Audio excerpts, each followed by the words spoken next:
Sir இந்த ஆயுர்வேத மருத்துவம் வந்து இந்த டயபெட்டிக்ங்கிற ஒரு டிசீஸை வந்து கண்ட்ரோல் பண்ணுமா, இல்லைன்னா அதை க்யூர் பண்ணுறதுக்கு வாய்ப்பு இருக்கா?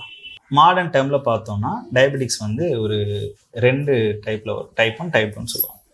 ஆயுர்வேதாவில் எடுத்தோம் அப்படின்னா 20 வகை இருக்குது. இதை 3 தோஷங்களாகவும் பிரிப்பாங்க. அந்த 3 தோஷத்துலையுமே 10 கஃபம் சார்ந்தது, 6 பித்தம் சார்ந்தது, 4 வாதம் சார்ந்ததாக இருக்கும். இந்த கஃபம் பித்தம் சார்ந்தது ஈஸியாக க்யூர் பண்ணிடலாம். வாதம் ரிலேட்டடாக வரும்போது ஒன்று யாப்பியம் சொல்லுவோம், மேனேஜபிள், இன்னொன்று அசாத்தியம். இப்போ இந்த பிரமேகம்னா என்ன? பிரமேகம்ங்கிறது ஆயுர்வேதத்தில் நீரிழிவு நோய்க்கு டயபெட்டிக் சொல்கிறது.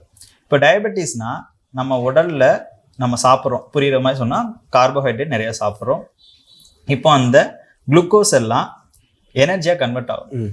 அது ஆகிறதுக்கு இன்சுலின் வேணும், அந்த செல்களுக்குள்ளே அது போகிறதுக்கு இன்சுலின் வேணும். இப்போது சுரக்கிற இன்சுலினோட அளவு 100, 80 ஆயிடுச்சு 100லேருந்து. நம்ம சாப்பிட்றது 100. இப்போ இங்கே ஒரு மிஸ்மேட்ச் வருது. இப்போது இதோட அளவுகளை வந்துட்டு நம்ம ஈக்குவலைஸ் பண்ணோம்னா, இப்போ உள்ளே எடுக்கிறதுமே 80 தான் எடுத்தோம்னா 80க்கு 80 சரியாயிடும். பட் ஆனால் அப்படி நான் வந்து டயட்டில் மட்டும் கண்ட்ரோல் பண்ணால் சரியாயிருமான்னு கேட்டிங்கன்னா அப்படி கிடையாது. இங்கே தான் செயல்திறன் குறைஞ்சிச்சு. கணையம் சுரக்க வேண்டிய இன்சுலினோட கம்மியாக இருக்குன்னா அங்கே கணையத்தினம் சுரக்க முடியலன்னு அர்த்தம். ஸோ அதுக்குண்டான மருத்துவம் எடுக்கணும், ப்ளஸ் டயட்டும் எடுத்தாங்கன்னா ரிவர்சபிள். அதுவும் எப்போனா ஏர்லி டயக்னோஸ்.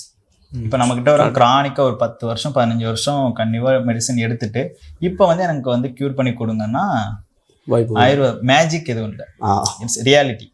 ஸோ ஒரு டயக்னோஸ் பண்ணி ஒரு 3 இயர்ஸ் 4 இயர்ஸ்க்குள்ளே ஆகுது. ப்ராப்பராக அவங்க வந்து டயட் எடுத்துக்கிடுவாங்க. டிசிப்ளின், டயட்டோட அந்த டிசிப்ளின் இல்லாமல் எவ்வளோ மருந்து எடுத்தாலுமே வேஸ்ட். ஒரு கையில் முள்ளை பிடிச்சிட்டு மறுபடியும் மருந்தை போட்டு மறுபடியும் முள்ளை பிடிச்சோன்னா அது மருந்துக்கு அங்கே யூஸே இல்லை. கரெக்ட். ஸோ அந்த டயட்டை அவங்க ஃபாலோ பண்ணி ப்ராப்பராக எக்ஸசைஸும் பண்ணி மெடிசனும் எடுத்துக்கிட்டாங்கன்னா ரிவர்சபிள் தான். Super sir. இந்த ஆயுர்வேத மருத்துவம் வந்து ரொம்ப ஸ்லோவாக மெதுவாக வேலை செய்யுதுன்னு கேள்விப்பட்டிருக்கேன். அது உண்மையாக பொய்யா சார்? நம்ம ஆயுர்வேத மருந்துகள் கொடுக்குறோம்ல, இந்த மருந்துகள் கொடுக்கறதுங்கிறது அந்த நோய்க்கு முதல் என்ன காரணங்கிறத கண்டுபிடிக்கும். அவங்க லைஃப் ஸ்டைலாக இருந்தால் அந்த லைஃப் ஸ்டைலை மாற்ற சொல்லுவோம். ப்ளஸ் உள்ளே ஏற்பட்டிருக்கூடிய தோசை இம்பேலன்ஸை கரெக்ட் பண்ணணும் அப்படின்னா அதுக்கான மருந்துகள் கொடுப்போம். இங்கே ஸ்லோ அப்படிங்கிறது நான் எதை பார்க்குறேன்னா அந்த வியாதி குணமாகறதுக்கான தான் நான் பார்க்குறேன். இந்த முன்னேற்றங்கிறது உங்களுக்கு எடுத்ததுலேருந்தே தெரிய ஆரம்பிக்கும். Okay okay. ஆனால் இந்த குணம் ஆகுறது இல்லை, அதுலேருந்து ஓரளவுக்கு அந்த வியாதியிலேருந்து மீண்டு வர்றதுக்கான நாட்கள் தான். அது நாட்களுங்கிறதுமே எப்படின்னா இவ்வளவுதான் அப்படிங்கிறத வந்து நம்மளால டிஃபைன் பண்ண முடியாது. Okay okay. சரி, இப்போ நம்ம பஞ்சகர்மா தெரப்பி கொடுக்குறோம், ஆயுர்வேத மருந்து எடுக்கிறது எல்லாமே லேட் ஆகும் அப்படிலாம் இல்லை. இப்போ விரைச்சனை மோசம் போகிற மருந்து கொடுக்குறோன்னா கொடுத்த 1/2 மணி நேரத்தில் வேலை பார்த்துரும்.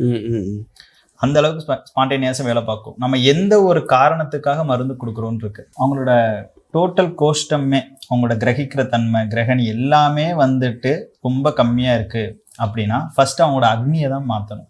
ஸோ அந்த அக்னி மாறினதுக்கு அப்புறம் தான் அவங்களுக்கு அடுத்த ஸ்டேஜ் ஆஃப் மெடிசன்ஸ் நம்ம கொடுக்க முடியும். இப்போ இதை கொடுக்குறப்போ ஒரு மெடிசன் ப்ரிஸ்கிரைப் பண்ணுறனாலே ஃபர்ஸ்ட் இப்போ அவங்களுக்கு அக்னிங்கிற நம்மளோட டைஜஸ்டிவ் ஃபயர்னு வச்சுக்கலாம்னு வைங்களேன். இப்போ இந்த அக்னி தான் நம்ம உடலில் உள்ள எல்லாத்தையுமே வந்து நார்மலைஸ் பண்ணுறது அந்த அக்னி தான். இப்போ அதுவே வந்து அப்நார்மலாக இருக்குன்னா ஃபர்ஸ்ட் அதை கரெக்ட் பண்ணதுக்கப்புறம் தான் அதனால வந்திருக்கக்கூடிய வியாதி குணப்படுத்த முடியும். ஸோ ஆமம்னு சொல்லுவோம். இந்த ஆமம்ங்கிறது என்னன்னா தீங்கு விளையக்கூடிய பொருள்னு வச்சுக்கோங்க.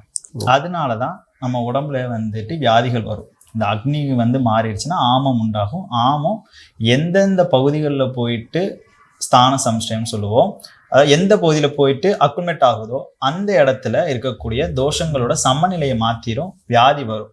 புரிகிற மாதிரி சிம்பிளாக சொல்லணும்னா, ஸோ இப்போ இந்த ஆமத்தை வந்து உடம்புலேருந்து வெளியேற்றணும், அந்த அக்னியை நார்மல் பண்ணணும். இதுதான் முதல். அதுக்கப்புறம் இப்போது மூட்டுகளில் வந்து அது உட்காருதுன்னா மூட்டு வலி வருதுன்னு வைங்களேன். இப்போது ஃபஸ்ட்டு நம்ம அந்த அக்னியை கரெக்ட் பண்ணுறோம், அடுத்து தான் வலிகளுக்கு உண்டானது போகிறோம். இன்கேஸ் டீஜெனரேட்டிவ் பண்ணிருந்துச்சுன்னா தென் அவங்களுக்கு ரசாயனமாக பிருங்கணமாக நரிஷ்மெண்ட் பண்ணுற மாதிரியான மருந்துகள் கொடுத்து சரி பண்ணுவோம்.